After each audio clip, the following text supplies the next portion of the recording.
Hi, this is Mira Raven, and this is Unsocial Aesthetics Profile. Will you call me or can I call you later?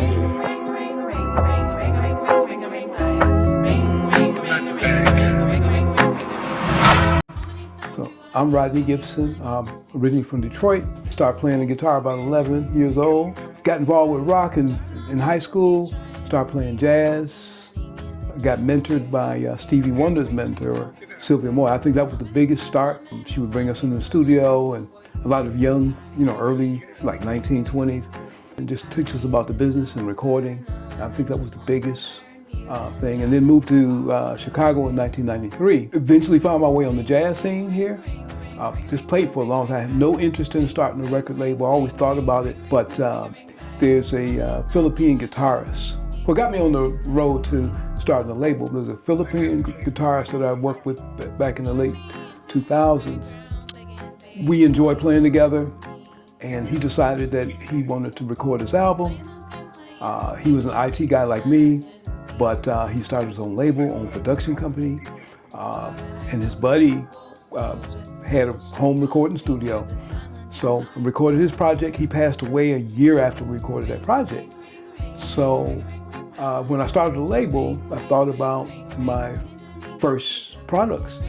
And then said, instead of spending all that money, or money that I didn't have, I reached out to his family, and they gave me permission to market and distribute his music. And when it was time to start promoting that project, I never thought of the inspiration. I guess it was in my subconscious. But yeah, he was a big part of me starting this label. And the label was really started to showcase my own work. And I would say I would give it over time that I would bring on other artists. But it was really to build a platform for myself and then just kind of let it organically grow. Hi, I'm Mira Raven, and I started my journey in music when I was just a little girl, singing on the picnic tables. I would pretend that I was giving concerts, picnic table concerts, to my friends and family. And then from there, I was singing all the time. I'd go to family events and people would ask me to sing. And so from there, I just, I did choir, I did chorus, I was in a lot of musical theater and theater productions, and music followed me throughout my life. And it was one of those things that, funny enough, when it came time to come to, figure out what I want to do and what school I want to go to, I decided to actually go into straight acting at first, because everybody told me, you're going to be famous, you're going to do music, and I kind of didn't like people telling me what I was going to do. So in spite of that, I was like, I'm going to do acting, because everybody thinks I'm going to do music. Well, I'm going to do acting. So I did that for a semester, and I liked acting, but I didn't like it as much as I loved music. And it took me being away from music to realize that that's what I truly wanted to do.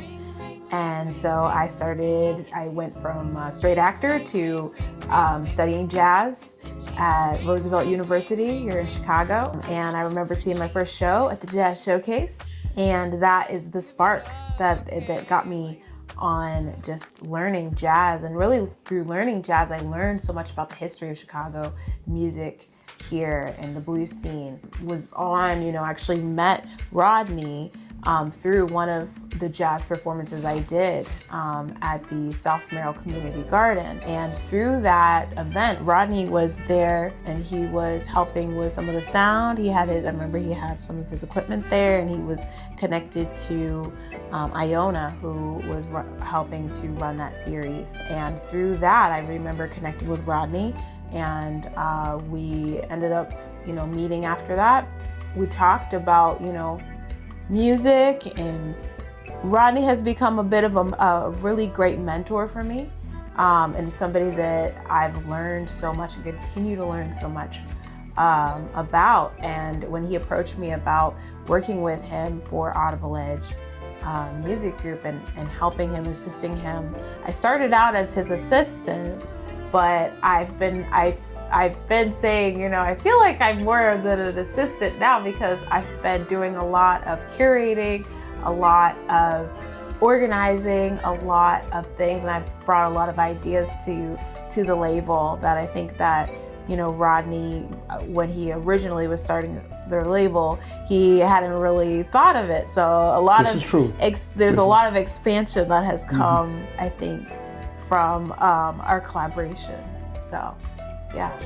So I know that one of the things when I was speaking with Rodney about originally when I started working with him with Audible Edge, some of the things that we talked about was having a community base, you know, community-based events.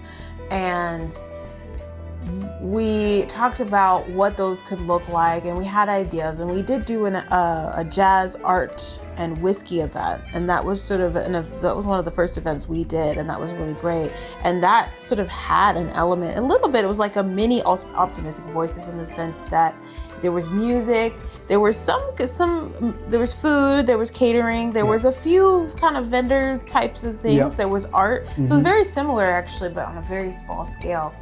Really how Optimistic Voices came about, it was very actually off the cuff type of thing because Vintage Frills, the owner of Vintage Frills, Jennifer Kelly, she came to me and said, hey, we have this space in Avondale and we can do events there, we can do whatever, just let me know. And we had talked about this earlier in 2024. And she came to me in February 2025 and said, hey, could you put together something for Black History Month? And this was like the beginning of February, maybe like the second week of February. So I had to move quick.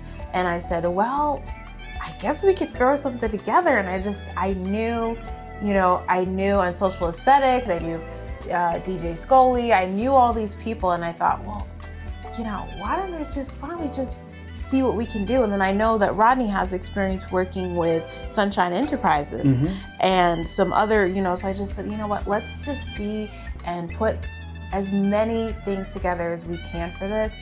And just, it was beautiful how the dots all just connected so easily, you know, surprisingly, even though there was not a lot of time. And what was beautiful about it was the timing was great because it was not only Black History Month, but there was a lot of talk about the blackout, right? And sort of people starting to spend their money with POC businesses. So the timing of that was really, really great. And people were, I believe on that day even, I think that was the blackout day where people were, you know, asked to not spend money, you know, spend money in Black-owned businesses specifically. So this was a perfect time for that. And so we were able to have the vendors, we were able to have the artists, we had the artist panel. So we were super grateful for that. But yeah, I think in terms of where we're going from the first one to the second one, I think with the second one, we didn't, you know, if it ain't broke, don't fix it. There's a lot of things that we kept the same, but for moving forward, I think that our focus is just on refining the process, just making things a little smoother, making things a little more streamlined. And we really hope that, you know, it's something that we want to continue to do, maybe possibly biannually. It seems like maybe twice a year is nice. We know we definitely want to do another one in February. Absolutely. Around the same time for Black History Month. And I know that we are looking into, we started to dip our toe into sponsorships, but we want to do sponsorships for the future.